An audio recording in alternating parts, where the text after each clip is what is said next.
Welcome to Derek's World of Motorcycling.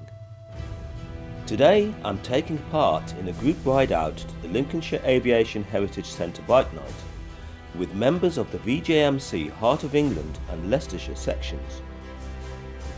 The Lincolnshire Aviation Heritage Centre is a family-run museum based at the old wartime airfield of RAF East Kirkby. It's widely viewed as a living memorial to the 55,573 men of Bomber Command who lost their lives during World War II. An Avro Lancaster Mark 7 and de Havilland Mosquito NF2 are exhibits there, along with many other types of wartime vehicles and artefacts. Bike nights help to support the running of the museum and also the efforts to bring the Lancaster back to airworthiness. The event starts at 5 p.m, culminating with the taxi run of the Lancaster at 8 p.m. The meeting point for the ride out is the Rugby North Aldi just off M6 Junction 1. Departure time is 2 p.m. Swear that the SOE5 is the best. There's somebody who delivers petrol and he says the SOE5 has got the least amount of ethanol in it. Good afternoon, chaps. I was a bit disappointed to find I'd be the only one riding a historic bike to the museum. Andy was on his Suzuki GT750, but he'd be turning back at the halfway point of the journey. Even Eddie, who seldom strays far from his Yamaha RD200, turned up on a more dependable modern option. What's this? It's not an RD200. It's not in disguise. It's not two It stroke. is. I've got a soundtrack and 4-stroke bodywork on it. Already. Yes. And get it wrong. How you doing there? Very good. Very good. Flying the flag. Yeah, flying the flag.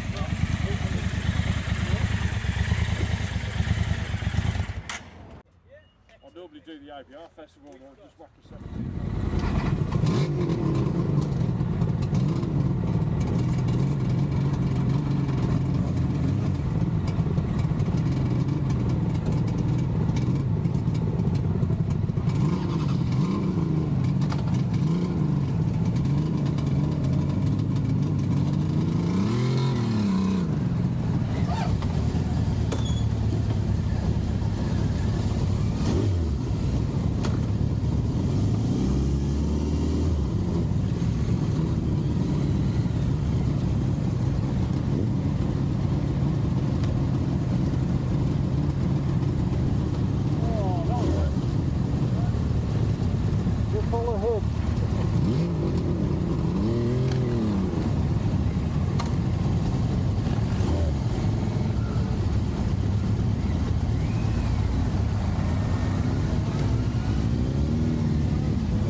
We stopped at Sycamore Yamaha in Uppingham for a break and to bid Andy farewell. All was well with my Honda so far, apart from a small weep from the oil tank return pipe connector. Rob's FJ1200 was leaking fuel, but a couple of sharp taps on the carbs seemed to stem the flow.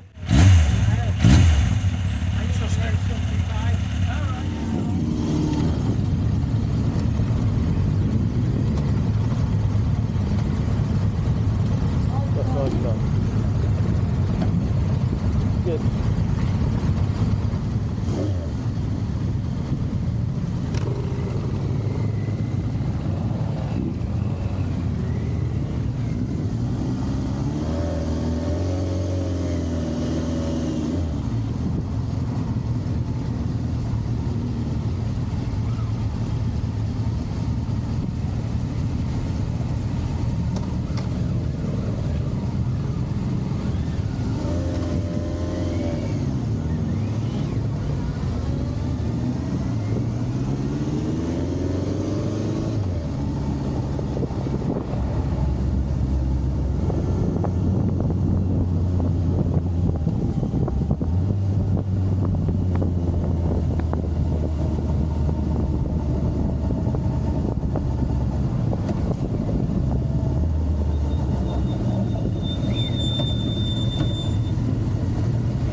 Okay, enjoy it.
the aircraft was built to, I call Middle East standards, to go out and fight the Japanese. But then when the sort of war was brought to a finish by the Americans bombing Hiroshima with nuclear, it was put into storage in what they call a maintenance unit. And then after the war, it was bought by the French. And they use it for maritime rescue and things like that. And it was out in Morocco, and it was in Agadir. Luckily for me, I'm working on the same aircraft my dad worked on 70 years ago out in Agadir. It's not flight worthy, is it? No, not yet. We are trying to make it flight worthy. If you go into the hangar and go to the bottom of the hangar, you'll see the tail section, the original tail section of this aircraft in a jig, and it's being rebuilt to airworthy standards. Part of the port wing is borrowed from another French Lancaster, because the original wing, again, is at the bottom of the hangar, all stripped down in pieces, being made airworthy. The nose section at the front here, again, that's a borrowed piece. And that's, again, in the hangar, stripped down, being rebuilt. And the two tail plates either side, the little wings either side, they're borrowed ones. They were flying on the Battle of Britain Lancaster up until a little while ago. But they're now, they were classed unairworthy, so we've borrowed them and fitted them on here, while ours are in the bottom of the hangar being stripped down to be made airworthy. The object is to get it airworthy. And how long will that take, do you think? Quite a long time. I mean, the tail section we've got has been in the jig 2.5 years, and we haven't quite finished it yet.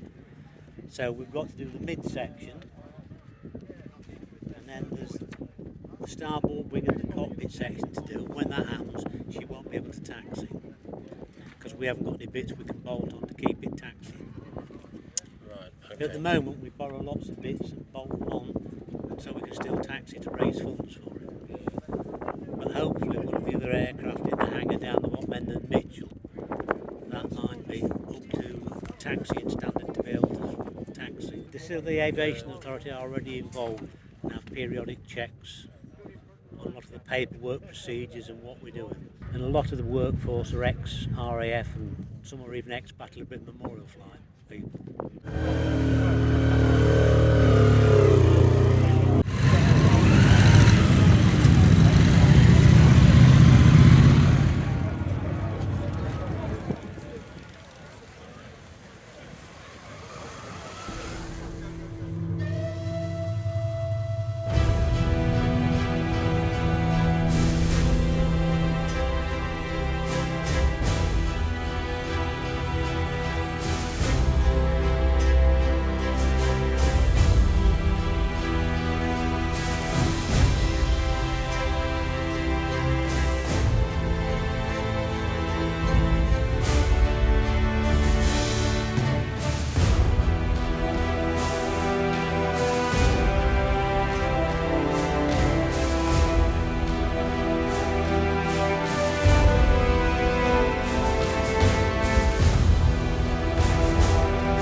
I was around 7 miles into my return journey when my Honda suddenly ground to a halt.